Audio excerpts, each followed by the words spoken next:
Hello, good morning সবাইকে। এটা হচ্ছে আমার রবিবার দিনকার ব্লগ। আর আজকে হচ্ছে ওয়েডনেসডে আমি এই ব্লগটা পোস্ট করব, কারণ কালকে আমি গ্যাপ দিয়েছি, কালকে পোস্ট করা হয়নি। কাল তার আগের দিনকে একটা শর্ট ব্লগ দিয়েছিলাম, তো সেটা সেদিনকারই ব্লগ। তো ঘুম থেকে চটপট করে উঠে ব্রাশ করতে চলে এলাম। আজকে একটা নতুন টুথপেস্ট আমি ভাঙলাম। এটা বাবা দেখছি অনেকদিন আগে নিয়ে এসেছে, বাট আমরা কেউ এখন ইউজ করিনি। তো আমি ফার্স্টে এটা দিয়ে ব্রাশ করে নিলাম। আর সকালে ঘুম থেকে উঠে আমার প্রথম কাজ হচ্ছে কালুকে দেখতে যাওয়া। ও যেহেতু এই বাইরেটাতেই থাকে, তো এই ঠান্ডাতে ওর খুবই প্রবলেম। তো ফার্স্টে সামনের দিকে গিয়ে দেখলাম যে ও নেই, সেজন্য একটু চিন্তা হয়ে গেল। দিয়ে আবার পেছন দিকে এসে দেখছি ও ওখানে দাঁড়িয়ে আছে। মানে সকালবেলা ঘুম থেকে উঠেই ওর কাজ হচ্ছে ছাদে চলে যাও, বাট এই সকালবেলা এত ঠান্ডা থাকে, এত শিশির পরে, কুয়াশা থাকে। তো আমি ওকে বারণ করছিলাম যে যাস না, এদিকে এদিকে এদিকে। এই তারপর বাবাকে বলে রেখেছিলাম যে চা করার সময় আমার জন্য গরম জল তুলে রাখতে। এখন আমি চা খাওয়াটা অ্যাভয়েড করছি, কারণ 2026-এর রেজলিউশন যে আমি একটু চাটা কম খাবো, কারণ খুব বেশি পরিমাণে শরীরে আমার ক্যাফিন চলে আসছে। আর এমনিতে আমার যত থাইরয়েড আছে এইসব না আমি একটু কমই খাই, বাট আগের বছর ভাবছিলাম যে খেয়েই নি। আর চা খেতে বসার সময় আমি একবারই ওই থাইরয়েডের ওষুধটাও খেয়ে নিই, ভুলে যাই বলে। তাও আমি ভুলে যাই, মানে ওই আমি সপ্তাহে 2-3 দিন করে খাই। আর এখানে খেতে খেতে মা বাবার সাথে গল্প করছিলাম। সকালবেলা আজকে কালু রুটিটা খায়নি, তো সেজন্যই চা খাওয়ার পর আমি চলে গেছিলাম নিচে ওকে রুটিটা খাওয়াতে।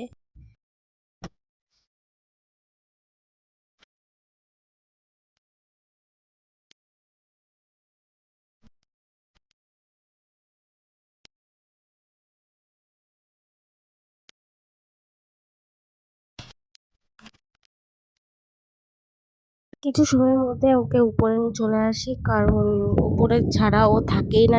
নিচে থাকলে এদিক ওদিক ছোটাছুটি করে, আর সেখানে মা আর আমার খুব ভয় লাগে যদি ও পাঁচিল টপকে যদি পেরিয়ে যায় তো লোকে কামড়ে দেবে। মানে ও যেহেতু এখনও বাইরের দুনিয়াটা অতটাও চেনে না, অতটা আমরা ওকে ওয়াকে করে বেরোই না, কারণ ওর সে কামড়ানোর প্রবণতাটা খুব বেশি। ও এখনও মানে খুব ভীতু টাইপের ও। তো সেজন্য ঘরের মধ্যেই রাখা হয়, ঘরের চারপাশের মধ্যে ওকে রাখা হয়। আর ভিডিওটা ভয়েস ওভার দেওয়ার সময় তোমরা হাওয়ার অনেক শব্দ শুনতে পাবে, কারণ আমি এখন ছাদে আছি আর আমাদের এখানে প্রচণ্ড পরিমাণে ঝড়ের গতিতে হাওয়া দিচ্ছে। সকালে ওকে যখন ব্রেকফাস্ট দিতে যায় তখন দেখি ও ভালো করে টান টান করে শুয়ে পড়েছে, আর রোদ পোয়াচ্ছিল। আমাকে দেখে তো মহাশয় উঠার নামগন্ধও নেই। যাই হোক, তারপরে রুটিটা খাইয়ে আমি একটু বসে গেছিলাম। আর এখানে বসেছি মূলত ভয়েস ওভার দিতে। আমি ছাদেই ভয়েস ওভারটা দিই, বাট প্রচণ্ড পরিমাণে হাওয়া দিচ্ছে। আর তারপরে নিচে এসে আমরা ব্রেকফাস্টটা কমপ্লিট করে নিই। অন্য দিন তো আমি ছাদেই ব্রেকফাস্ট করি, বাট শরীরটা খারাপ বলে অত হাওয়াতে আমি আর থাকিনি। আর আজকে ব্রেকফাস্টে ছিল এটা কী শাকের পরোটা আমার জানা নেই, আর তার সাথে আলুর তরকারি করেছিল। কালু, এই দেখ এই দেখ।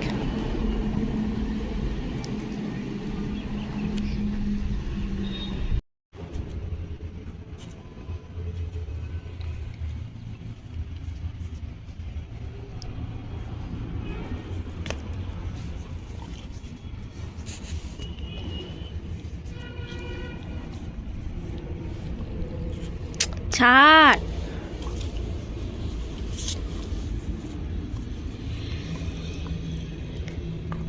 ভিডিও হচ্ছে, দেখ, সবাই তোকে দেখবে, সবাই তখন বুঝবে বাজে তুই।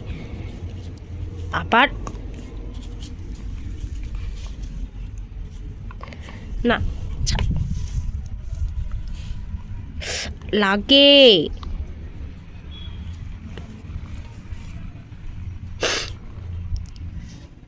দেখো দেখো কি করে নিয়েছে, সে চটিটা নেবেই ও। তো ভিডিও করছি, সবাই দেখে নিল তো। কালু, মারবো কিন্তু।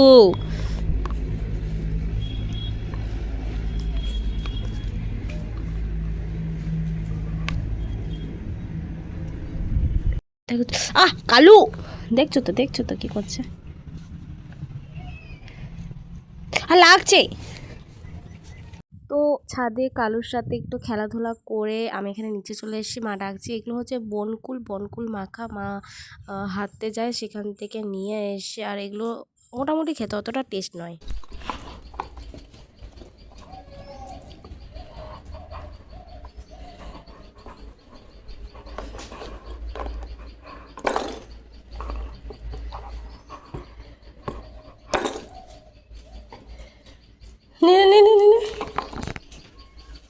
আবার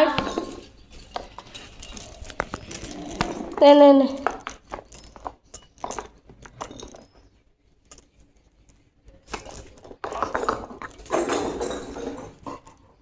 আর আজকে দুপুরের সিম্পল একটা লাঞ্চ, ভাত, ডাল আর একটা পেঁয়াজ কেটেছিলাম আর সবজি দিয়ে মাংস, এখানে আছে চাটনি। রবিবারের দুপুরে এরকম একটা সিম্পল লাঞ্চ খেতে আমার বেশ ভালো লাগে। আর ভাত খেয়ে উঠে আমার তো সবসময় কোনো না কোনো একটা ফল লাগে, বাট আজকে আর কমলা লেবু খাইনি, আজকে খেয়েছিলাম পেয়ারা মাখা, যেটা খেতে হেভি লাগছিলো। আর দুপুরবেলা খেয়ে দিয়ে উঠে আমি অল্প ঘুমিয়ে নিয়েছিলাম, বলেইছি আগেই যে আমার শরীরটা ভালো নেই। বাট তারপর দেখলাম যে বাবা একটু জোর করলো যে একটু কিছু পকোড়ি ভেজে দে, সেই জন্য আমি আবার ঘুম থেকে উঠে কয়েকটা পকোড়ি ভেজে দিলাম সন্ধ্যেবেলা চা দিয়ে খাওয়ার জন্য। আর আমিও আজকে একটু চা খেলাম, কারণ পকোড়ি দিয়ে চা খেতে আমারও ভালো লাগে, ভাজাভুজি।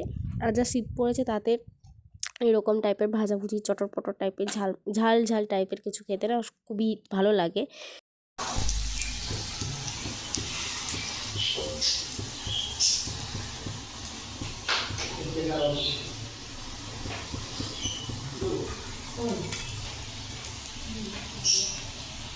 তো চলো, ভিডিওটা ভালো লাগলে like, comment, share and subscribe করতে ভুলো না। তো আজকের মতন এখানেই, টাটা।